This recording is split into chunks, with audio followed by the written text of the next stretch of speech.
Hello दोस्तों, welcome back to our channel. तो दोस्तों, आज की हमारी वीडियो में हम राजस्थान रॉयल्स की तरफ से आ रही बड़ी अपडेट्स के बारे में बात करेंगे। लेकिन उससे पहले अगर आप भी मेरी तरह राजस्थान रॉयल के डायहार्ट फैन हैं और आरआर से जुड़ी हर अपडेट जानने में इंटरेस्टेड हैं, तो फिर देर किस बात की, अभी हमारे चैनल को सब्सक्राइब करें। तो जो सबसे पहली बड़ी अपडेट है वो संजू सैमसन को लेकर आ रही है। संजू सैमसन को लेकर एक बहुत ज़्यादा खबर है जो वायरल हो रही है, वो ये है कि संजू सैमसन बीसीसीआई के द्वारा लगातार नज़रअंदाज किए जाने पर अब थक चुके हैं और वो संन्यास लेने वाले हैं। ऐसी खबर है जो काफ़ी ज़्यादा वायरल हो रही है। ऑस्ट्रेलिया के खिलाफ वनडे सीरीज में चयन नहीं होने से निराश संजू सैमसन ने इंटरनेशनल क्रिकेट को अलविदा कहने का मन बना लिया है। दरअसल ऐसा कहा जा रहा है कि अच्छे प्रदर्शन के बावजूद लगातार नज़रअंदाज होने से संजू सैमसन जो है वो बेहद ज़्यादा निराश हो चुके हैं। मीडिया रिपोर्ट्स के मुताबिक भारत के लिए इंटरनेशनल क्रिकेट छोड़ने के बाद वो किसी और देश का रुख कर सकते हैं। आयरलैंड क्रिकेट ने संजू सैमसन को अपनी टीम के लिए खेलने का ऑफर दिया था, जिसके बाद से इस तरह की अफवाहें काफ़ी ज़्यादा अब आने लग गई है कि संजू सैमसन को जब बीसीसीआई नज़रअंदाज करती है तो कहा जाता है कि संजू सैमसन को कभी किसी देश से ऑफर आया है, कभी कहीं और से ऑफर आया है और संजू सैमसन अब जो है वो संन्यास लेने का मन बना चुके हैं। मीडिया रिपोर्ट्स की माने तो पिछले दिनों वेस्टइंडीज के खिलाफ सीरीज में संजू सैमसन की जगह ईशान किशन को मौका मिला था। अब ऑस्ट्रेलिया के खिलाफ वनडे सीरीज के लिए नज़रअंदाज किया गया है। बहरहाल संजू सैमसन लगातार नज़रअंदाज होने से बेहद ज़्यादा निराश हैं और इस वजह से वो ऐसा कदम उठा सकते हैं। दरअसल पिछले दिनों ऋषभ पंत जब आप भी पता है कि इंडियन टीम में नहीं है, तो फिर उसके बाद संजू सैमसन की इंडियन टीम में जो जगह बनने के चांसेस थे वो बहुत ज़्यादा बन गए थे और ऐसा लग रहा था कि संजू सैमसन बीसीसीआई के लिए और सेलेक्टर्स के लिए as a wicket keeper first choice हो सकते हैं। लेकिन ऐसा देखने को बिल्कुल भी नहीं मिला। ईशान किशन को लगातार चांस मिलते रहे और अब ईशान किशन उम्मीद के मुताबिक परफॉर्म नहीं कर रहे हैं, लेकिन फिर भी संजू सैमसन को as a wicket keeper team में फर्स्ट चॉइस नहीं मिल रही है। तो इसी को लेकर काफ़ी ज़्यादा अफवाह आ रही है कि संजू सैमसन जो हैं वो अब निराश हो चुके हैं और वो संन्यास लेने का मन बना चुके हैं। तो इन सब खबरों में कोई भी सच्चाई नहीं है और संजू सैमसन ऐसा बिल्कुल भी नहीं करने वाले हैं। संजू सैमसन का कहना होता है कि आपको जितने चांस मिलते हैं आपको उन चांसों में अपना 100% देने की कोशिश करनी चाहिए और कभी भी अपने आप को डिमोटिवेट नहीं करना चाहिए। संजू सैमसन की जब से संन्यास की जो खबरें हैं वो वायरल होने लगी है, तभी से बड़े बड़े जो दिग्गज हैं वो भी संजू सैमसन के समर्थन में आने लगे हैं। बीसीसीआई ने जो है वो ऑस्ट्रेलिया के खिलाफ ओडीआई जो स्क्वाड है उसके लिए इंडियन टीम का ऐलान कर दिया है और सभी को उम्मीद थी कि संजू सैमसन को सेलेक्ट किया जाएगा, क्योंकि संजू सैमसन अब खेलने के लिए 100% फिट हो चुके हैं और उन्होंने अपनी इंजरी से भी बहुत जल्दी रिकवरी कर ली है। इसीलिए सबको उम्मीद थी कि संजू सैमसन को ऑस्ट्रेलिया के खिलाफ जो ओडीआई सीरीज होने वाली है उसमें संजू सैमसन को जरूर चांस दिया जाएगा, लेकिन हमेशा की तरह बीसीसीआई ने उनको फिर से नज़रअंदाज कर दिया। ऐसे में जो शशि थरूर है वो उनके समर्थन में आए हैं और उन्होंने बोला है कि केएल राहुल को लगातार चांसेस मिलते जा रहे हैं, जबकि केएल राहुल को अब रेस्ट की जरूरत है, वो इतना अच्छा परफॉर्म नहीं कर पा रहे हैं। जबकि आपके पास में संजू सैमसन है जो कि बहुत ही बढ़िया खिलाड़ी है, आप उनको टीम में मौके क्यों नहीं देते हो। जो केएल राहुल है उनकी इंडियन टीम से बाहर होने की जो खबरें हैं वो तब से आ रही है जब से एशिया कप में उन्होंने काफ़ी अच्छा परफॉर्म नहीं किया था और वो लगातार वहां से लेके अब तक फ्लॉप ही होते आ रहे हैं।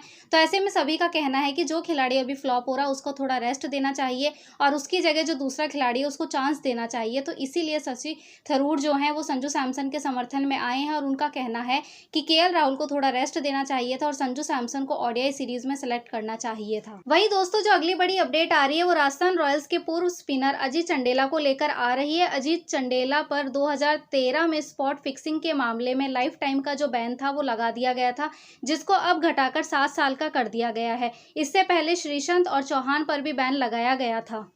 आईपीएल लीग के छठे सीजन में भारत के 3 खिलाड़ी अंकित चौहान, एस श्रीसंत और अजीत चंडेला ने खेल को बदनाम किया था। ये तीनों ही खिलाड़ी स्पॉट फिक्सिंग में फंस गए थे, जिसके बाद बीसीसीआई ने इन तीनों ही खिलाड़ियों पर लाइफ टाइम का जो बैन था वो लगा दिया था। आईपीएल 2013 में अंकित चौहान, एस श्रीसंत और अजीत चंडेला राजस्थान रॉयल्स की टीम का हिस्सा थे। इन तीनों खिलाड़ियों ने स्पॉट फिक्सिंग की थी, जिसका इन पे आरोप लगा था। इस घटना की वजह से जो भारतीय क्रिकेट है वो उथल पुथल हो गया था, जिसके कारण सुप्रीम कोर्ट को भी बीच में दखल देना पड़ा था। श्रीसंत और चौहान का जो प्रतिबंध था वो भारतीय बोर्ड द्वारा पहले ही हटा दिया गया है, लेकिन अब बीसीसीआई के लोकपाल विनीत शरण ने राजस्थान रॉयल्स के पूर्व स्पिनर अजीत चंडेला का जो प्रतिबंध है वो घटाकर 7 साल का कर दिया है।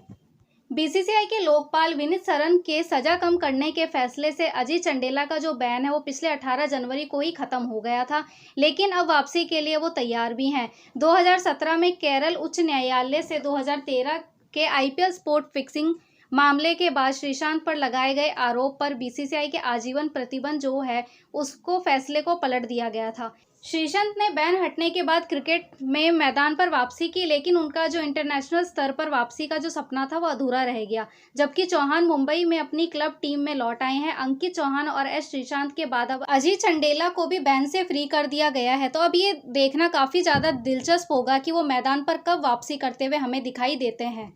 वहीं दोस्तों जो अगली बड़ी अपडेट है वो आईपीएल के शेड्यूल को लेकर आ रही है। इंडियन प्रीमियर लीग के 16वें सीजन का जो शेड्यूल है वो जारी हो चुका है। डिफेंडिंग चैंपियन गुजरात और चेन्नई सुपर किंग्स के बीच में 31 मार्च को टूर्नामेंट का पहला मुकाबला खेला जाएगा, जो कि अहमदाबाद के नरेंद्र मोदी स्टेडियम में ये मुकाबला खेला जाएगा। वहीं 28 मई को फाइनल मुकाबला खेला जाएगा, जो कि इसी स्टेडियम में होगा।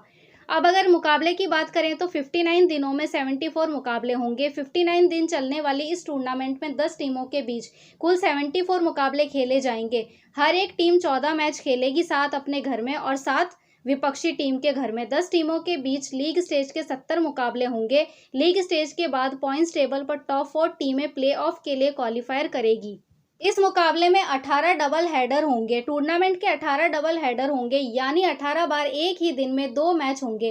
इस दौरान पहला मैच दोपहर 3:30 बजे और दूसरा मैच शाम को 7:30 बजे से शुरू होगा। 31 मार्च को गुजरात और चेन्नई के बीच पहले मुकाबले के बाद 1 और 2 अप्रैल को 2 डबल हेडर होंगे।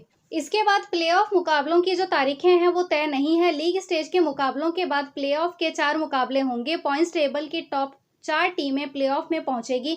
आईपीएल के 70 लीग स्टेज के मुकाबलों का शेड्यूल ही जारी हुआ है। अभी तक आईपीएल का जो प्लेऑफ का जो शेड्यूल है वो जारी नहीं हुआ है, लेकिन 23 मई को क्वालिफायर 1 खेले जाने की उम्मीद है। वहीं 24 मई को एलिमिनेटर और 26 मई को क्वालिफायर 2 हो सकता है। 28 मई को फाइनल की जो तारीख है वो तय हो चुकी है। वहीं दोस्तों जो अगली बड़ी अपडेट है वो आईपीएल की मीडिया राइट्स को लेकर आ रही है। आईपीएल का 16वां सीजन 31 मार्च से शुरू हो रहा है, जो कि सभी को मालूम है। इस बार टूर्नामेंट के जो डिजिटल राइट्स हैं वो हॉटस्टार के बजाय जियो सिनेमा को मिले हैं। यूजर्स के लिए आईपीएल का जो अनुभव है वो और ज्यादा रोचक होने वाला है, क्योंकि जियो सिनेमा इस बार कई तरह के नए फीचर्स को स्ट्रीमिंग में जोड़ रहा है, जो कि इस बार के आईपीएल में देखने को मिलेंगे। इस बार के आईपीएल के टूर्नामेंट को 12 अलग अलग भाषाओं में अवेलेबल रहेगा। यूजर्स 360 डिग्री एंगल से भी मैच देख सकेंगे। इतना ही नहीं, वो मैच देखने के लिए अपना पसंदीदा एंगल जो होगा उसको भी सिलेक्ट कर सकेंगे, वो भी बिल्कुल मुफ्त में। बीसीसीआई ने इस बार का जो आईपीएल है वो फ्री में दिखाने के लिए जियो सिनेमा को परमिशन दे दी है। जियो सिनेमा पर टूर्नामेंट के पूरे 74 मैच यूजर्स को फ्री में देखने को मिलेंगे। इससे पहले हॉटस्टार पर मैच देखने के लिए यूजर्स को प्रीमियम प्लान जो होता था वो खरीदना पड़ता था। 4K यानी अल्ट्रा एचडी क्वालिटी में मैच देखने के लिए यूजर्स को अलग से पैसे देने पड़ते थे, लेकिन जियो की ओर से बताया गया है कि मोबाइल पर एक आईपीएल मैच देखने के लिए यूजर्स को करीब 2 GB डेटा खत्म होगा। इसके अलावा भारत में आमतौर पर जो क्रिकेट मैच होते हैं वो हिंदी, इंग्लिश, तेलुगु और तमिल भाषाओं में ही दिखाए जाते हैं, लेकिन इस बार आईपीएल सीजन करीब 12 भाषाओं में देख सकेंगे। इन भाषाओं में इंग्लिश, हिंदी, मराठी, गुजराती, भोजपुरी, उड़िया, तेलुगु, तमिल और कन्नड़ भाषाएं भी शामिल रहेगी। इसी के साथ में आप जो खिलाड़ी होगा उसके आंकड़े भी, जिस भाषा में आपने सेलेक्ट किया है उस भाषा में आप उसके आंकड़े भी देख सकेंगे। इसके अलावा जो यूजर्स है वो कमेंटेटर्स के साथ लाइव मैच के दौरान चैट पर बात भी कर सकेंगे। आईपीएल मैच के दौरान कौन बनेगा करोड़पति जैसे क्विज कॉन्टेस्ट होंगे और इनाम जीतने के कंपटीशन भी रहेंगे। इसके अलावा क्विज क्वेश्चंस पूछने के लिए जियो अमिताभ बच्चन समेत कई बॉलीवुड एक्टर्स के साथ टाई अप करने की भी प्लानिंग बना रहा है। अगर टाई अप सफल हो जाता है तो बॉलीवुड के big B Amitabh Bachchan quiz question पूछते हुए भी नजर आएंगे। तो कुल मिलाकर ये है दोस्तों कि इस बार का जो आईपीएल सीजन है 16 वो बहुत ज़्यादा ही अलग होने वाला है और जियो सिनेमा पर आपको अलग ही तरीके का जो आईपीएल है वो देखने के लिए नजर आएगा। तो दोस्तों यही थी हमारी आज की वीडियो पसंद आए तो वीडियो को लाइक करें, चैनल पर नए हैं तो चैनल को सब्सक्राइब करें। तो मिलते हैं अब हमारी नेक्स्ट वीडियो में।